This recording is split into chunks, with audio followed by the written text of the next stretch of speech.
இறைவன் நம்மிடம் எதிர்பார்ப்பது என்ன என்ற தலைப்பு இன்றைய ஜும்மாவுடைய உரையை தேர்வு செய்யப்பட்டிருக்கிறது.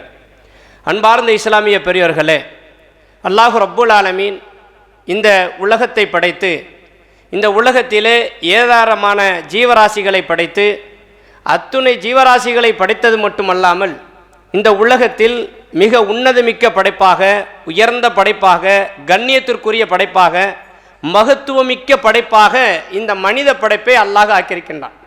அல்லாஹ் அவனது திருமறையிலே கூறி காட்டுகின்ற பொழுது ஃபி அஹ்ஸனுல் ஹாலிகீன், மனிதனை நாம் அழகாக படைத்திருக்கிறோம் என்று அல்லாஹ் திருமறை குர்ஆனிலே கூறி காட்டுகின்றான். அழகாக படைத்தது மட்டுமல்லாமல் அந்த திருமறை குர்ஆனிலே அல்லாஹ் இன்னொரு இடத்திலே கூறி காட்டுகின்ற பொழுது வலக்கது ஹர்ரம்னா பனி ஆதம், ஆதமுடைய மக்களை நாம் மேன்மைப்படுத்தி வைத்திருக்கிறோம் என்று அல்லாஹ் கூறி காட்டுகின்றான்.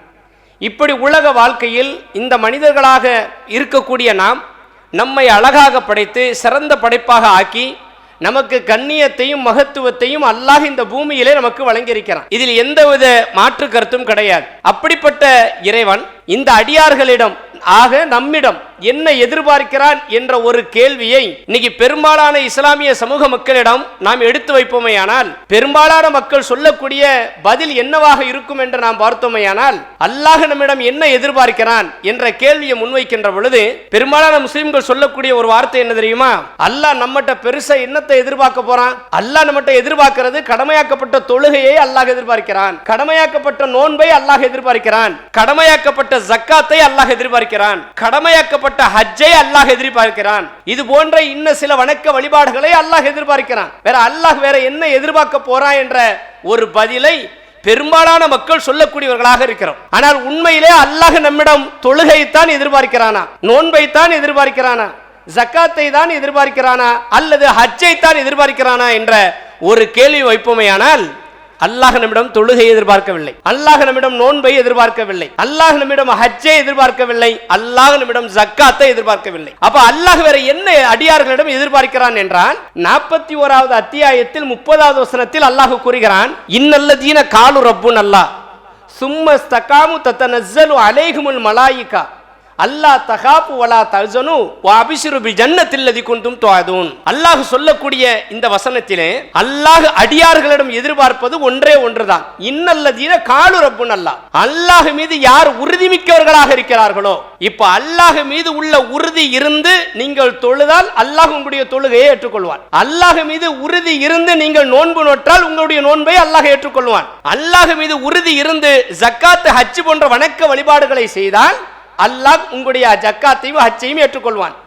ஆனா அல்லாஹ் மேல உறுதி இல்லாம நாம தொழுதாலும், நாம நோன்பு வச்சாலும், நாம ஜக்காத்து கொடுத்தாலும், நாம ஹஜ் செய்தாலும் அல்லாஹ் நம்மிடத்தில் அதை எதிர்பார்க்க மாட்டான். அப்ப அல்லாஹ் எதிர்பார்க்கக்கூடியது அவன் மேல உள்ள உறுதியான நம்பிக்கை. அதைத்தான் அல்லாஹ் கூறுகிறான், இன்னல்லதீன காலு ரப்புன் அல்லாஹ், யார் அல்லாஹ் மீது உறுதியான நம்பிக்கையில் இருக்கிறார்களோ, என்ன பிரச்சனைகள் வந்தாலும், துன்பங்கள் வந்தாலும், துயரங்கள் வந்தாலும், கஷ்டங்கள் வந்தாலும், என்ன நிலைக்கு அவர்கள் தள்ளப்பட்டாலும், இன்னல்லதீன காலு ரப்புன் அல்லாஹ், அல்லாஹ் மீது நான் உறுதிமிக்கவர்களாக இருக்கிறேன் என்று அடியார்கள் யார் இருக்கிறார்களோ இவர்களைத்தான் அல்லாஹ் நம்மிடம் எதிர்பார்க்கிறார். வேற பெரிய ஒரு விஷயம்லாம் இல்ல. திருமறை குர்ஆனில் நாம் புரட்டி பார்க்கின்ற பொழுது ஏராளமான வசனங்கள் நமக்கு உணர்த்தினாலும் அடிப்படையாக சொல்லக்கூடிய செய்தி அல்லாஹ் மீது உள்ள உறுதியான நம்பிக்கை. இந்த உறுதியான நம்பிக்கை நம்மிடம் இருக்குமேயானால் அல்லாஹ் கொடுக்கக்கூடிய ஒரு பரிசு என்ன தெரியுமா? அதே வசனத்தில் அல்லாஹ் சொல்றான், உங்களுக்கு உறுதியான நம்பிக்கை இருக்குமேயானால் சும்ம ஸ்தகாமு தத்தனஸ்ஸலு அலைஹிமுல் மலாயிகா, மலக்குமார்கள் உங்களிடத்தில் வருவார்களாம். மலக்குமார்கள் நம்ம பார்க்க முடியுமா? முடியாது. மலக்குமார்கள் நம்ம கண்ணுக்கு தெரிய மாட்டாங்க. ஆனா அல்லாஹ் சொல்றான், நீங்கள் உறுதிமிக்கவர்களாக இருப்பீர்களே ஆனால் உங்களிடத்தில் மலக்குமார்கள் வருவார்கள். அந்த மலக்குமார்கள் வந்து என்ன சொல்வார்கள் தெரியுமா? அல்லா தகாபு வலா தஹ்சனு, நீங்கள் பயப்படாதீர்கள், நீங்கள் அச்சப்படாதீர்கள், வஅபிஷிரு பிஜன்னத்தில்லதி குன்தும் துஅதூன், அல்லாஹ்வால் வாக்களிக்கப்பட்ட சுவனம் உங்களுக்கு நிச்சயம் உண்டு என்ற செய்தியை மலக்குமார்கள் சொல்வதாக அல்லாஹ் நமக்கு கூறி காட்டுகின்றார். இப்போ அல்லாஹ் மேல உள்ள அந்த உறுதியான நம்பிக்கை இருக்கு பாருங்க, இப்ப நமக்கு இருக்குதா என்றால் இந்த ஜும்மாவுடைய தொழுகைக்கு வருகின்ற பொழுது நம்முடைய அந்த உறுதியான நம்பிக்கை இருக்கு. உறுதியான நம்பிக்கை இருக்கிறதுனால தான் நம்ம ஜும்மாவுக்கு வந்து உட்கார்ந்து இருக்கோம். உறுதியான நம்பிக்கை இருக்கிறதுனால தான் இந்த பயானுடைய உயரையே கேட்கிறோம். உறுதியான நம்பிக்கை இருக்கிறதுனால தான் நாம தொழுகைக்காக காத்திருக்கிறோம். உறுதியான நம்பிக்கை இருக்கிறதுனால தான் நாம உலக வாழ்க்கையில பல்வேறு அமல்களை செய்யறோம். ஆனா இந்த உறுதியான நம்பிக்கை எது வரைக்கும் இருக்கிறது? இப்ப இதுதான் இங்க பிரதான கேள்வியாக பார்க்கப்படுகிறது. பள்ளிவாசலுக்குள்ளே வருகின்ற பொழுது எனக்கு உறுதியான நம்பிக்கை இருக்கிறது, பள்ளியை விட்டு வெளியே செல்கின்ற பொழுது எனக்கு நம்பிக்கை அற்று போய் விடுகிறது. ஒன்றுமல்ல, நமக்கு உறுதியான நம்பிக்கை இருக்கா இல்லையா என்பதை ஒரே ஒரு சின்ன சுய பரிசோதனை. ஜும்மாவுக்கு வரக்கூடிய கூட்டம் அசருடைய தொழுகைக்கு காணாமல் போகிறதே என்ன காரணம்? கொஞ்சம் சிந்திச்சு பாருங்க. மகரிபுடைய தொழுகைக்கு காணாமல் போகிறதே என்ன காரணம்? இஷாவுடைய தொழுகைக்கு காணாமல் போகிறதே என்ன காரணம்? இங்க உறுதியான நம்பிக்கை இல்ல. ஜும்மாவுக்கு இவ்வளவு கூட்டம், உலகத்துல எத்தனை பள்ளிவாசல் இருக்குதோ, உலகத்துல எத்தனை கோடி மக்கள் முஸ்லிம்கள் இருக்கிறார்களோ, ஜும்மாவுடைய தொழுகையில் நீங்கள் நன்றாக பாருங்கள், பள்ளிவாசல்ல ஹவுஸ்ஃபுல் போர்டு வச்சிரலாம், பள்ளிவாசல் நிரம்பி வழியும். ஆனா ஜும்மாவுக்கு வரக்கூடிய கூட்டம் அசருக்கு காணாமல் போகிறது. என்ன காரணம்? இஸ்திகாமத், அந்த உறுதியான நம்பிக்கை நம்மிடத்தில் காணாமல் போய்விடுகிறது. இந்த உறுதியான நம்பிக்கையை நம்மிடத்தில் தக்க வைத்துக் கொள்ள வேண்டும் என்றால் அதற்கும் இஸ்லாம் நமக்கு வழிவகுத்து காட்டுகிறது. அல்லாஹ் எப்படி செட்டப் வச்சிருக்கான் தெரியுமா? மனிதனை உன்னைய படைச்சு, உன்னை அழகான படைப்பை ஆக்கி, உனக்கு கண்ணியத்தையும் மகத்துவத்தையும் சிறப்பையும் உனக்கு கொடுத்து, இந்த உலகத்தில் நீ எப்படி வாழ வேண்டும் ஆசைப்படுகிறாதோ அது அனைத்தையும் உனக்கு தந்து, உனக்கு வழிகட்டின் பக்கம் சென்றுவிடக் கூடாது என்ற வழியையும் உனக்கு வகுத்து தந்து, அந்த உறுதியான நம்பிக்கை நீ இருக்குமே ஆனால் அல்லாஹ்வுடைய பொருத்தம் கிடைக்கும் என்பதைய வழியையும் அல்லாஹ் நமக்கு காண்பித்து தருகிறார். திருமறை குர்ஆன்ல இந்த உலகத்தில் தீர்க்கதரிசிகளாக அனுப்பப்பட்ட நபிமார்கள் லட்சத்திற்கும் மேற்பட்டவர்கள் அனுப்பப்பட்டார்கள். அந்த அனுப்பப்பட்ட நபிமார்களில் சில நபிமார்களை அல்லாஹ் திருமறை குர்ஆனிலே கூறி காட்டுகின்றான். ஒரு 25 நபிமார்களை அல்லாஹ் நமக்கு முன்மாதிரியாக ஆக்குகிறான். இந்த 25 நபிமார்களுடைய வாழ்க்கை வரலாற்றில் மனித சமுதாயத்திற்கு படிப்பினை இருக்கிறது, நமக்கு படிப்பினை இருக்கிறது. அந்த படிப்பினையை நாம் எடுத்துக்கொள்வோமேயானால் நம்மிடத்தில் உறுதியான நம்பிக்கை வந்துவிடும். எப்படி அந்த உறுதியான நம்பிக்கை வர வைப்பதற்குண்டான படிப்பினையை எடுத்துக்கொள்வது என்றால், நபிமார்கள் தங்களுடைய வாழ்க்கையை எப்படி அமைத்துக் கொண்டார்கள். அல்லாஹ் ரப்பல் ஆலமீன் திருமறை குர்ஆனை நீங்கள் புரட்டி பாருங்கள். ஒவ்வொரு நபிமார்களுடைய வாழ்க்கை வரலாற்று சுவடுகளை அல்லாஹ் கூறி காட்டுகின்ற பொழுது இந்த மனித சமுதாயத்திற்கு அதில் படிப்பினை இருக்கிறது. அதிலே முதலாவது ஒரு நபியாக எடுத்துக்கொள்வோமேயானால், உலகத்தில் நீங்க பாருங்க, சாதாரண நீங்க வாழ்ந்து கொண்டிருக்கிறீங்க, நாம வாழ்வதோ எல்லாரும் வாழக்கூடிய மக்களாக இருக்கிறோம். ஒருவருக்கொருவர் நண்பர்களாக வாழ்வார்கள். இன்னைக்கு உலகத்தில் மனிதர்களுக்கு நண்பர்களே இல்லாத யாராவது இருக்க முடியுமா? யாருமே இருக்க முடியாது. எனக்கு நண்பர்கள் இருப்பாங்க, உங்களுக்கு நண்பர்கள் இருப்பாங்க, இப்படி உலகத்தில் எல்லாருக்கும் எல்லோரும் நண்பர்கள் இருப்பார்கள். ஆனால் ஒருவரை அழைத்து உங்களுக்கு நண்பர் யாராவது இருக்காங்களா? எனக்கு ஃப்ரெண்டே கிடையாதுங்க. இன்னங்க சொல்றீங்க உங்களுக்கு ஃப்ரெண்டு கிடையாதான்? ஆமா, என்னுடைய ஃப்ரெண்டு அல்லாதான், அல்லாதான் எனக்கு ஃப்ரெண்டு, நான் அவனைத்தான் ஃப்ரெண்டா என்னுடைய நண்பனா தேர்வு செஞ்சிருக்கிறோம்னு ஒரு முஸ்லீம் ஒரு சகோதரர் சொல்லுகிறார் என்றால் நாம அவரை பார்த்து என்ன நினைப்போம் தெரியுமா? அது எப்படிங்க அல்லாஹ்வை ஃப்ரெண்ட் ஆக்க முடியுமா? அல்லாஹ்வுடைய வல்லமை என்ன, அல்லாஹ்வுடைய தரஜா என்ன, அல்லாஹ்வுடைய அந்தஸ்து என்ன, அவனுடைய மகத்துவம் என்ன, உலகத்தை அண்ட சராசரங்களை தன்னுடைய கட்டுப்பாட்டிற்குள் வைத்திருக்கக்கூடிய இறைவனை ஒரு மனிதன் நண்பனாக ஆக்க முடியுமா என்றால் முடியவே முடியாது. ஆனால் ஒரு மனிதனை அல்லாஹ் நண்பனாக ஆக்க முடியுமா என்றால் முடியும் என்று திருமறை குர்ஆன் சொல்கிறது. ஒரு சாதாரண மனிதரை அல்லாஹ் தன்னுடைய உற்ற தோழனாக ஆக்குகிறான். அது யார்? இத்தஹதல்லாஹு இப்ராஹீம கலீலா, இந்த இப்ராஹீமை நாம் உற்ற தோழனாக ஆக்கி கொண்டோம். எப்படிப்பட்ட விஷயம்னு பாருங்க. இந்த இப்ராஹீமை நாம் உற்ற தோழனாக ஆக்கி கொண்டோம். இந்த இப்ராஹிமை ஏன் உற்ற தோழனாக ஆக்கணும் தெரியுமா? இவருக்கு கொடுக்கப்பட்ட சோதனைகளை எல்லாம் சாதனையாக மாற்றினார். அப்படி என்னப்பா சாதனையா மாற்றினார்? நபி இப்ராஹிம் அலைஹிஸ்ஸலாம் அவருடைய தியாகங்களை சொல்லி மாளாது. தன்னுடைய குடும்பத்தார்கள் அனைவருமே தியாகத்தின் முன்னோடிகளாக திகழ்ந்தார்கள். ஒட்டுமொத்த இஸ்லாமியர்களும் உலக வாழ்க்கையில் ஒவ்வொரு முஸ்லிமும் நபி இப்ராஹிம் அலைஹிஸ்ஸலாம் அவர்களை பற்றி படிக்காத முஸ்லிம் இருக்கவே முடியாது. அப்படி என்ன தியாகம் செய்தார்? அவருடைய ஈமானுடைய தாக்கம் எப்படி இருந்தது, அவரிடத்தில் இருந்த உறுதியான நம்பிக்கை எப்படி இருந்தது என்பது ஒரு சின்ன சான்று மட்டும் நான் சொல்றேன். நபி இப்ராஹிம் அலைஹிஸ்ஸலாம் அவர்கள் ஏகத்துவத்தின் தந்தை, தூதராக தேர்வு செய்யப்படுகிறார். ஏகத்துவத்தை மக்கள் மத்தியில் பிரச்சாரம் செய்கிறார். செய்து கொண்டிருக்கக்கூடிய நேரத்தில் அந்த மக்கள் எல்லாம் பல்வேறு இன்னல்களுக்கு ஆளாக்கப்படுகிறார்கள். பல்வேறு சிரமத்திற்கு நபி இப்ராஹிம் அலைஹிஸ்ஸலாம் அவர்களை உள்ளாக்குகிறார்கள். இப்படிப்பட்ட நேரத்தில் நபி இப்ராஹிம் அலைஹிஸ்ஸலாம் அவங்க ஒத்த ஆளா தன்னந்தனியா ஏகத்துவத்தை சொல்றாங்க. யாருமே ஏத்துக்கல. இப்படிப்பட்ட சூழல்ல ஒட்டுமொத்த ஊரார்களும் சேர்ந்து பக்கத்து ஊர்ல ஒரு திருவிழா நடக்குது, நாங்க அங்க போறோம், இப்ராஹிம் நீ வாரி கூப்பிடுறாங்க. நான் வரல, நீங்க போங்கட்டாங்க. நபி இப்ராஹிம் அலைஹிஸ்ஸலாம் அவர்கள் என்ன செய்தார்கள்? எதை கடவுளாக வணங்கி வந்தார்களோ, எதை கடவுள் என்று அவர்கள் அறிந்து வைத்திருந்தார்களோ, எதை தன்னுடைய வாழ்க்கையில் மிக பெரியதாக நம்பினார்களோ அந்த கடவுள்கள் எல்லாம் அடித்து நொறுக்கி ஒரு பெரிய சிலையில கொண்டு போய் கழுத்துல என்ன செஞ்சாங்க, கோட அறிய போட்டாங்க. ஒட்டுமொத்த ஊரார்கள் எல்லாம் திரும்பி வந்து பார்க்கிறாங்க. ஆச்சரியமாக இருக்கிறது. யார் உடைத்திருப்பார், யார் இந்த காரியத்தை செய்திருப்பார் என்று ஆலோசனை செய்கின்ற பொழுது ஓர் இளைஞர் இப்ராஹிம் என்று சொல்லக்கூடியவர் நம்மிடத்தில் ஒரு புதுமையான மார்க்கத்தை சொன்னார் அல்லவா, அவர் தான் இதை செய்திருப்பாரு. இப்ராஹிம் எங்க இருப்பாரோ அங்க போய் அவரை தூக்குவோம் சொல்லி ஒட்டுமொத்த மக்களும் வருகிறார்கள். இப்ராஹிம் கிட்ட கேட்கிறாங்க, யா இப்ராஹிம், இந்த சிலையெல்லாம் உடைச்சது யாரு? லா அதிரிங்கிறாங்க. நான் இல்லை, நான் உடைக்கல. நபி இப்ராஹிம் உடைச்சாங்க, ஆனா நான் இல்லைங்கிறாங்க. நீ இல்லை என்றால் அப்பொழுது யார் உடைத்தது? யார் உடைத்தது என்று உன்னுடைய பெரிய சிலைட்ட போய் கேளு, அது பதில் சொல்லும். அப்ப அந்த மக்கள் சொல்கிறார்கள், அது எப்படிப்பா கல்லு பதில் சொல்லும்? அதை தனப்ப நானும் சொல்றேன், நீங்கள் பேசுவதும் அது உங்களுக்கு பதிலளிக்காததும் எப்படி நீங்கள் கடவுளாக ஏற்றுக்கொண்டீர்கள் என்று நபி இப்ராஹிம் அலைஹிஸ்ஸலாம் அவர்கள் மக்கள் மத்தியில் பிரச்சாரம் செய்தார்கள். இந்த பிரச்சாரத்தினுடைய வெளிப்பாடு என்ன தெரியுமா? அந்த மக்கள் புரிந்து கொண்டார்கள், இந்த காரியத்தை செய்தது இப்ராஹிம் தான். அப்ப இப்ராஹிமை பழி வாங்கணும், இப்ராஹிமை கொலை செய்யணும், இப்ராஹிமை நாம் நெருப்பு குண்டகத்தில் தூக்கி வீசி எறிந்து விடுவோம் என்ற முடிவுக்கு செய்து ஒட்டுமொத்த கூட்டத்தார்களும் நபி இப்ராஹிம் அலைஹிஸ்ஸலாம் அவர்களுக்கு எதிராக நெருப்பை தீயிட்டு அந்த நெருப்பு குண்டகத்தில் தூக்கி நபி இப்ராஹிம் அலைஹிஸ்ஸலாம் அவர்களை தூக்கி உள்ள போடணும். இங்க பாருங்க, அல்லாஹ் வைக்கக்கூடிய ட்விஸ்ட் இருக்குல்ல, நம்மளாம் நினைப்போம் சில நேரத்தில், ஆச்சரியம் எப்படிப்பா நடக்கும், அற்புதம் எப்படிப்பா நடக்கும், எப்படி ஆச்சரியமும் அற்புதமும் ஒரே நேரத்தில் நடக்கும்? அல்லாஹ் மீது உறுதி இருந்தால் நடக்கும். நபி இப்ராஹிம் அலைஹிஸ்ஸலாம் அவர்களை கொலை செய்வதற்காக ஒட்டுமொத்த கூட்டத்தார்களும் சேர்ந்து நெருப்பு குண்டகத்தில் தூக்கி போட போறாங்க. நெருப்பு ஜுவாலை கீழே கிடக்குது, இப்ராஹிமை பிடிச்சு தூக்கி உள்ள போடணும். இந்த உள்ள போகக்கூடிய நேரத்தில் செகண்ட், அந்த செகண்ட் சொல்லுவோம்ல, அந்த செகண்டுக்கு குறைவாக என்ன இருக்குமோ அந்த நேரத்தில் நபி இப்ராஹிம் அலைஹிஸ்ஸலாம் நெருப்பு குண்டகத்தில் தூக்கி எறியப்படுகின்ற பொழுது அல்லாஹ் ரப்புல் ஆலமீன் வானவர் ஜிப்ரீலை அனுப்பி கேட்கிறான், யா ஜிப்ரீலே, என்னுடைய இறைத்துதராக அனுப்பப்பட்ட நபி இப்ராஹிமுக்கு என்னுடைய உதவி தேவையா என்று நீங்கள் கேட்டுவிட்டு வாருங்கள், என்ன உதவி வேண்டும் என்று நீங்கள் கேட்டுவிட்டு வாருங்கள் என்று நபி இப்ராஹிம் அலைஹிஸ்ஸலாம் அவர்களிடம் வானவர் ஜிப்ரீலை அல்லாஹ் அனுப்புகிறான். வானவர் ஜிப்ரீலும் வருகிறார்.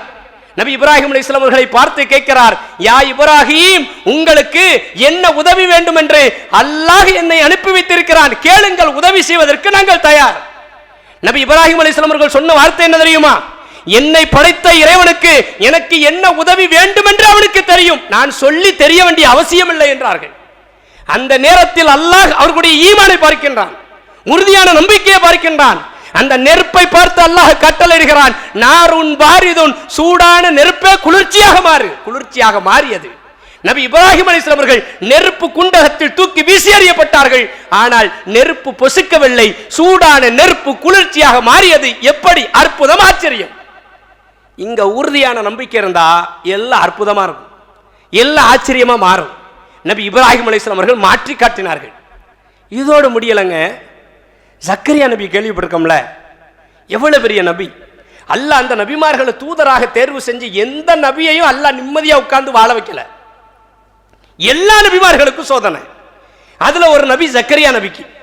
ஜக்கரியா நபிக்கு எல்லாவற்றையும் கொடுத்தான், குழந்தை பாக்கியத்தை மட்டும் கொடுக்கவே இல்லை, கடைசி வரைக்கும் கொடுக்கல. ஆனா ஜக்கரியா நபி லா தக்னது மின் ரஹ்மத்தில்லாஹ், அல்லாஹ்வுடைய அருட்கொடையின் மீது நம்பிக்கை இழக்காமல் தன்னுடைய வாழ்க்கையில் பிரார்த்தனை செய்து கொண்டே இருந்தார்கள். யா அல்லாஹ், எனக்கு ஒரு பிள்ளை பாக்கியத்தை தரமாட்டியா, எனக்கு குழந்தையை தரமாட்டியா என்று அல்லாஹ்விடத்தில் மன்றாடி கொண்டு கேட்டுக்கொண்டே இருந்தார்கள். அல்லாஹ் ரப்புல் ஆலமீன் ஒரு கட்டத்தில் வஹி செய்தி அனுப்புகிறான், ஏ ஜக்கரியாவே, உங்களுக்கு நாம் குழந்தையை தரப்போகிறோம். ஜக்கரியா நபிக்கு ஆச்சரியம், எனக்கா குழந்தையா? யா அல்லாஹ், முடிகள் எல்லாம் நரைத்து விட்டன, நாடி நரம்புகள் எல்லாம் தளர்ந்து விட்டன, நான் வயசான கிழவன் ஆயிட்டேன், எனக்கு எப்படி என்று ஆச்சரியப்படக்கூடிய வகையில் கேட்கின்ற பொழுது அல்லாஹ் கூறுகிறான், கொடுப்பவன் நான், கும் என்றால் ஆகிவிடும், கொடுப்பவன் நான், நீ என்ன தடுக்கிறேன் என்று நபி ஜக்கரியா அலைஹிஸ்ஸலாம் அவர்களுக்கு கடைசி நேரத்தில் அல்லாஹ் குழந்தையை கொடுக்கின்றான். அந்த குழந்தை யார் தெரியுமாங்க? யஹ்யா என்று சொல்லக்கூடிய ஒரு குழந்தை. அந்த குழந்தையையும் அல்லாஹ் தன்னுடைய நபியாக ஆக்கி கொடுக்கிறான். அத்தாவு நபி, பிள்ளை நபி, லேட்டா கொடுத்தாலும் லேட்டஸ்டா கொடுத்தாலும் சொல்லுவோம்ல, இதுதான் ஜக்கரியா நபி ஒரு வாழ்க்கையில் நடந்தது. இன்னும் நபி மூசா அலைஹிஸ்ஸலாம் உடைய வாழ்க்கை, ஒட்டுமொத்த எதிரிகளும் நபி மூசாவை பின்தொடர்ந்து துரத்தி கொண்டே செல்கிறார்கள். மூசா நபி ஓடுறாங்க, ஓடிக்கிட்டே இருக்கிறாங்க. அந்த ஒட்டுமொத்த மக்கள் எதிரிகள் நபி மூசாவை கொலை செய்தால்தான் நமக்கு தீர்வு என்ற ஒரு முடிவுக்கு வருகிறார்கள். மூசா நபிக்கு வச்ச ட்விஸ்ட் இருக்கு பாருங்க, பெரிய ஆச்சரியங்க. அல்லாஹ் என்ன பண்றான், ஒரு நகரத்தில் இருக்கிறாங்க. மூசா நபிக்கு அல்லாஹ் ராத்திரி கட்டளை இடுறான், மூசாவே நீங்களும் உங்களுடைய கூட்டத்தார்களும் இந்த இடத்தை விட்டு காலி பண்ணுங்க. அந்த இடத்தை விட்டு நகரத்தை விட்டு நீங்க ஹிஜ்ரத்தை மேற்கொள்ளுங்கள். அல்லாஹ்வுடைய உத்தரவு வந்த உடனே ஹிஜ்ரத்தை மேற்கொள்வதற்காக அவர்களும் அவர்களுடைய கூட்டத்தார்களும் சென்று விடுகிறார்கள். செல்லக்கூடிய நேரத்தில் ஃபிரௌனுடைய கூட்டத்தார்களும் வந்து பார்க்குறாங்க, அந்த இடத்துல மூசாவை காணும், மூசா நபியை காணும். அப்போ அல்லாஹ் தப்பிக்க வச்சுட்டான்னு அர்த்தம். ஒரு கூட்டத்தில் இருந்து ஒரு இடத்துல இருந்து தப்பிக்க வச்சுட்டான். மூசா நபியை துரத்தி கொண்டு வர்ற ஃபிரௌனு பார்க்குறாங்க, கூட்டத்தில் இல்லை, அந்த இடத்துல இல்லை. அப்போ அல்லாஹ் தப்பிக்க வச்சுட்டான்னு நம்முடைய பார்வையில் தெரியும். ஆனால் மறுநாள் என்ன நடக்கு தெரியுமா? இரவோடு இரவாக எந்த மூசா நபி கூட்டத்தார்களையும் அல்லாஹ் தப்பிக்க வைத்தானோ, அதே மூசா நபி கூட்டத்தார்களையும் அல்லாஹ் ஃபிரௌனுடைய கண்ணுக்கு முன்னால் கொண்டு வந்து நிப்பாட்டுகிறான். அந்த காலத்தில் இந்த பயணத்தை மேற்கொள்வாங்க இரவு நேரத்தில். அப்போ லைட்டு கிட்டலாம் கிடையாது. அப்போ எப்படி இரவு நேரத்தில் பயணத்தை மேற்கொள்வார்கள் என்றால், இந்த கடலுடைய அலை இருக்கு பாருங்க, அந்த அலை ஓரம், அந்த கரை ஓரத்தில் அலை அடிக்கும்ல, இந்த அலை வந்து நம்ம காலை தொட்டுட்டு போகும்ல, இந்த அலையை கணக்கிட்டே பயணத்தை மேற்கொள்வார்கள். இதுதான் அளவு. அப்ப இரவு நேரத்தில் மூசா நபி தோழர்களும் ஒரு வழியாக பயணத்தை மேற்கொள்கிறார்கள். ஃபிரௌனுடைய தோழர்களும் அந்த கூட்டத்தார்களும் மூசா நபியை கொலை செய்வதற்காக படையெடுத்து வருகிறார்கள். இங்கே அல்லாஹ் எப்படி வைக்கிறான் பாருங்க, தப்பிக்க வச்சுட்டு இந்த கூட்டத்தை இப்படி வர வச்சான், இந்த கூட்டத்தை இப்படி வர வச்சான். எதிரும் புதிருமாக இரண்டு கூட்டமும் வந்து கொண்டே இருக்கிறது.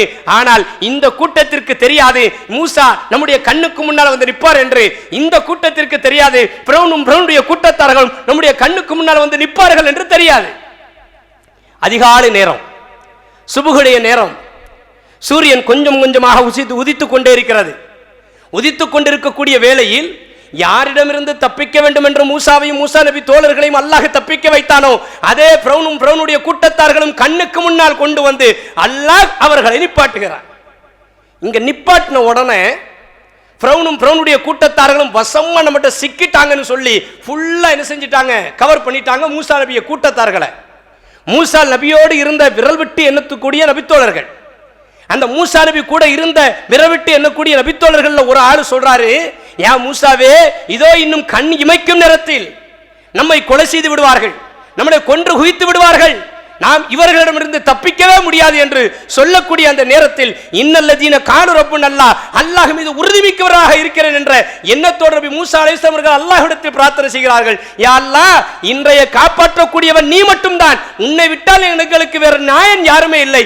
நாங்கள் இந்த பூமியிலே மடித்து விட்டோமேயானால் இந்த மார்க்கத்தை சொல்ல முடியாது, எங்களை காப்பாற்றிய அல்லாஹ் என்று அல்லாஹ்விடத்தில் இருகரமேந்தி பிரார்த்தனை செய்கிறார்கள். அல்லாஹ் கூறுகிறான், மூசாவே, தாங்கள் வைத்திருக்கக்கூடிய கைத்தடியை வைத்து கடலில் அடியுங்கள். கடலில் அடிக்கிறார்கள், இரண்டாக பிளக்கப்படுகிறது.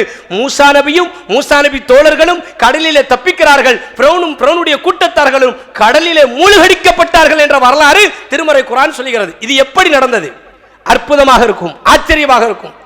அல்லாஹ் மீது உறுதியாக இருக்குமேயானால் நமக்கும் இது போன்ற அற்புதமும் ஆச்சரியமும் நடக்கும். இப்படி எல்லா நபிமார்களுடைய வரலாற்று சுவடுகள் நீங்க புரட்டி பாருங்கள். எல்லா நபிமார்களுடைய வாழ்க்கையில் ஒரு மனித சமுதாயத்திற்கு படிப்பினை இருக்கும். இதெல்லாம் நம்ம ஜும்மாவுடைய உரையில பேசினா பெரும்பாலான முஸ்லிம்கள் நாம என்ன நினைக்கிறோம் தெரியுமா? நபிமார்கள் இருப்பாங்க, நம்ம எப்படி இருக்க முடியும், நம்ம எப்படி வாழ முடியும்? இன்றைய காலத்தில் அது சாத்தியப்படுமா? யார் ஒருவர் இப்படி சொல்லுகிறாரோ அவர் இவருடைய ஈமான் மிகவும் பலகீனமான ஈமானாக இருக்கும். அல்லாஹ் மீது உறுதிமிக்க ஈமானாக இருக்க வேண்டும் என்றால் அல்லாஹ் சொல்லக்கூடிய சட்டத்தின் பிரகாரம் தான் வாழ வேண்டும். இந்த பூமியில் அல்லாஹ்வுக்கு மாற்றமாக நாம் வாழ்ந்து விடலாம் என்ற எண்ணம் நமக்கு இருக்குமேயானால் நமக்கு நாசம்தான் உண்டாகும். இன்னும் சிலர்கள் நினைக்கிறார்கள், என்ன நினைக்கிறாங்க தெரியுமா? ஏதோ 5 நேரம் தொழுதுட்டா, ஏதோ நோன்பு வச்சுட்டா, ஏதோ ஜக்காத்து கொடுத்துட்டா, ஹஜ் என்று சொல்லக்கூடிய கடமையை செஞ்சுட்டான், அப்படியே அல்லாஹ் சொர்க்கத்தினுடைய வாசல் கதவை அப்படியே திறந்து விட்டு எப்பா உனக்கு சொர்க்கம் காத்திருக்கு, நீ உள்ள போயிருப்பான்னு சொல்லிடுவான்னு நம்ம பெரும்பாலான முஸ்லிம்கள் நினைக்கிறார்கள். அப்படி நினைக்கிறதுனால தானங்க ஜும்மாவுக்கு வரக்கூடிய கூட்டம் அசருக்கு வராம போகுது. பெரும்பாலான முஸ்லிம்களுடைய மனநலம் அப்படித்தானே இருக்குது. யாராவது ஒரு ஆளை பார்த்து நீங்களா ஒரு முஸ்லீம் அப்பான்னு கேட்ட உடனே எவ்வளவு கோபம் வருகிறது நமக்கு. ஆனா உண்மையிலே நம்முடைய ஈமான் எந்த அளவுக்கு பலகீனமான ஈமானாக இருக்கிறது என்று நாம் சுய பரிசோதனை செய்திருப்போமா? கொஞ்சம் சிந்திச்சு பாருங்க. இன்னைக்கு உலக வாழ்க்கையில் நபிமார்களுடைய வரலாற்று சுவடுகளை எல்லாம் சொல்லி காட்டுகின்ற பொழுது மனித சமுதாயத்திற்கு படிப்பனை இருக்கிறது என்று அல்லாஹ் கூறியிருந்தாலும் இதையெல்லாம் உதாசீனப்படுத்தக்கூடிய மக்களாகத்தான் நாம் வாழ்ந்து கொண்டிருக்கிறோம். சரி, நபிமார்கள் இப்படி இருப்பாங்க. நபிகள் நாயகம் ஸல்லல்லாஹு அலைஹி வஸல்லம் காலத்தில் இருந்த சஹாபா பெருமக்கள் அவங்களுடைய தியாகம் கொஞ்சம் நெஞ்ச தியாகமா? எவ்வளவு தியாகம், எவ்வளவு வரலாற்று சுவடுகளை காதால கேட்கிறோம். அவ்வளவு சொத்து சுகம், இன்னும் உலக வாழ்க்கையில தன்னுடைய உயிரை துச்சமாக மதித்தார்களே அல்லாஹ்வுடைய மார்க்கத்திற்காக. நாம உயிரை குடுங்கன்னு கேட்கல, சொத்தை இளங்கன்னு கேட்கல, அல்லாஹ்வுக்கு செய்ய வேண்டிய கடமையை உறுதியான ஈமானோடு செய்யுங்கன்னு சொல்றோம். ஏன்? உங்களுடைய கபர் வாழ்க்கை, உங்களுடைய மறுமை வாழ்க்கை, உங்களுடைய சுவனம், நாளைக்கு சுவனத்தில் நீங்க சுகமோகமான வாழ்க்கை வாழ வேண்டும் என்று நினைத்தால் நாம நம்முடைய உள்ளத்தை பரிசோதனை செய்ய வேண்டும். சுய பரிசோதனை செய்யாமல் நிச்சயமாக நீங்கள் அல்லாஹ்வுடைய சுவனத்திற்குள்ளே நுழைய முடியாது. உறுதியான ஈமான் இல்லாமல் நீங்கள் எந்த அமல் செய்தாலும் அல்லாஹ்விடத்தில் ஏற்றுக்கொள்ளப்படாது. பெரும்பாலான முஸ்லிம்கள் நினைக்கக்கூடிய என்ன தெரியுமா?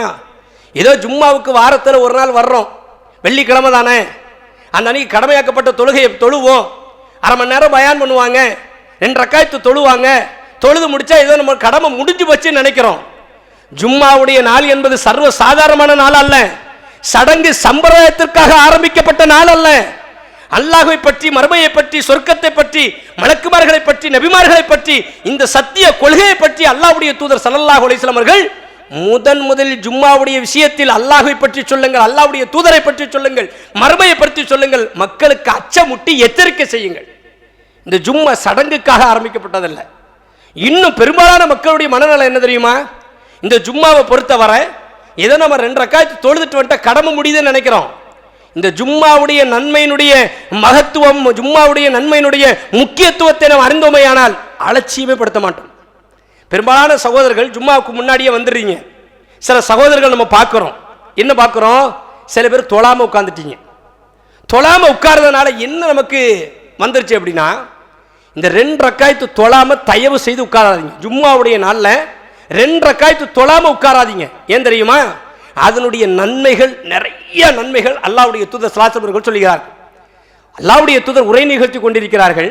ஒரு சஹாபி அப்படியே உள்ள வர்றாரு. கொஞ்சம் அப்படியே முன்னாடி வாங்க, கொஞ்சம் முன்னாடி வாங்க, பின்னாடி நிறைய இருக்காங்க, கொஞ்சம் முன்னாடி நெருக்கமாக வாங்க. அல்லாஹ்வுடைய தூதர் ஸல்லல்லாஹு அலைஹி வஸல்லம் அவர்கள் உரை நிகழ்த்தி கொண்டிருக்கிறார்கள். ரசூலுல்லாஹ் ஜும்மா பயானு பண்ணிக்கிட்டே இருக்கும்போது ஒரு சஹாபி பார்க்குறாங்க, பள்ளிவாசக்குள்ள பள்ளிவாசம் ஹவுஸ்ஃபுல்லாக இருக்கு. அப்போ என்ன பண்ணுறாங்க? அவருக்கு தொழக்கூடாதுங்கிற எண்ணம்லாம் கிடையாது. ஏன்னா சஹாபாக்கள் அப்படி வாழ்த்து எடுக்கலை ரசூலுல்லாஹ். அவர் என்ன பண்ணுறாரு? உள்ளே வந்து பார்க்குறாரு, ஒரு ஓரமாக இடம் கிடக்கு. ரசூலுல்லாஹ் உபதேசம் செய்கிறாங்கல்ல, நம்ம அதை கேட்டு நம்முடைய வாழ்க்கையில் நன்மைகளை செய்வோங்கிற அடிப்படையில் நேராக உள்ளே வர்றாரு. அந்த 2 ரக்காயத்து தொழுகிறக்குரிய அந்த இடம் கிடக்கு, ஒரு ஆள் உட்கார்ந்த மாதிரி இடம் கிடக்கு முன்சப்பில், அதில் உட்கார்ந்துட்டாரு. ரசூலுல்லாஹ் என்ன செஞ்சாங்க தெரியுமா? ஜும்மாவுடைய பயானை நிப்பாட்டிட்டாங்க. உரை நிகழ்த்தி கொண்டிருந்த ரசூலுல்லாஹ் ஜும்மா பயானை நிப்பாட்டி அப்படியே அந்த சஹாபியை பார்த்தாங்க. தொழுதிங்களான்னு கேட்காங்க. லா அதிரி யா ரசூலுல்லாஹ், நான் தொழாம தான் உட்கார்ந்தேன். கும்பசல் ரக்காயத்தை நீ எந்திங்க, எந்திரிச்சு 2 ரக்காயத்து தொழுங்க. யார் சொல்றா? ரசூலுல்லாஹ் சொல்றாங்க, எந்திரிச்சு 2 ரக்காயத்தை நீங்க தொழுங்கங்கறாங்க. உடனடியாக அந்த சஹாபி எழுகிறார், 2 ரக்காயத்தை தொழுது விட்டு அமர்கிறார். நீங்கள் நன்றாக புரிந்து கொள்ளுங்கள், அந்த 2 ரக்காயத்தை அல்லாஹ்வுடைய தூதர் கண்டுகொள்ளாமல் இருந்திருக்கலாம். ஆனால் தான் பேசிக்கொண்டிருந்த உரையை நிறுத்திவிட்டு அந்த சஹாபியை பார்த்து, ஏன்பா தொழுதியா? தொழலை யார சொல்லா? 2 ரக்காயத்து தொழாம உட்காராத, எந்திரிச்சு தொழுன்னு சொல்றாங்கன்னா அந்த 2 ரக்காயத்தினுடைய வேல்யூ எவ்வளவு? இந்த உறுதியான ஈமான் நமக்கு இருக்குமே ஆனால் அந்த 2 ரக்காயத்து தொழு நிறுத்தினா நாம உட்காருவோம். ஆனா பெரும்பாலான சகோதரர்கள் தொழாம உட்காருவோமே. கொஞ்சம் சிந்திச்சு பாருங்க. அப்ப உலக வாழ்க்கையில் பெரும்பாலான மக்கள் நம்முடைய ஈமான் பலகீனமான ஈமானாக இருக்கிறது. அல்லாஹ் கூறுகிறான், உறுதிமிக்க ஈமானாக நீங்கள் ஆக்குங்கள், உங்களுடைய உள்ளத்தை சரிப்படுத்துங்கள், உங்களுடைய ஈமானை சுய பரிசோதனை செய்து கொள்ளுங்கள். இன்னல்லதீன காலு ரப்புனல்லா, அல்லாஹ் மீது உறுதிமிக்க ஈமானாக இருக்குமேயானால் அல்லாஹ்வுடைய சுவனம் உங்களுக்கு நிச்சயம் உண்டு. நீங்கள் உறுதியற்ற ஈமானாக இருக்குமேயானால் அல்லாஹ்வுடைய சுவனம் நிச்சயம் கிடைக்காது. அப்ப அல்லாஹ் அடியார்களிடம் எதிர்பார்ப்பது ஒன்றே ஒன்றுதான், உறுதியான ஈமான்.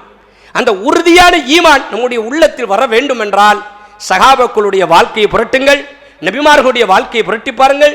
நபிகள் நாயகம் ஸல்லல்லாஹு அலைஹி வஸல்லம் நமக்கு அழகிய முன்மாதிரி, அவர்களுடைய வாழ்க்கையினுடைய ஒவ்வொரு சரித்திரத்தை புரட்டி பார்த்து நம்முடைய ஈமானை உறுதிமிக்க ஈமானாக, பக்குவப்படுத்தக்கூடிய ஈமானாக, நல்ல ஒரு ஈமானாக ஆக்குவதற்கு முயற்சி செய்யுங்கள். அப்படிப்பட்ட ஒரு நன்மக்களாக எல்லாம் அல்லாஹ் உங்களை ஆக்கி அருள்பாலிப்பானாக என்று கூறி ஜும்மாவுடைய முதல் உரையை நிறைவு செய்கிறேன்.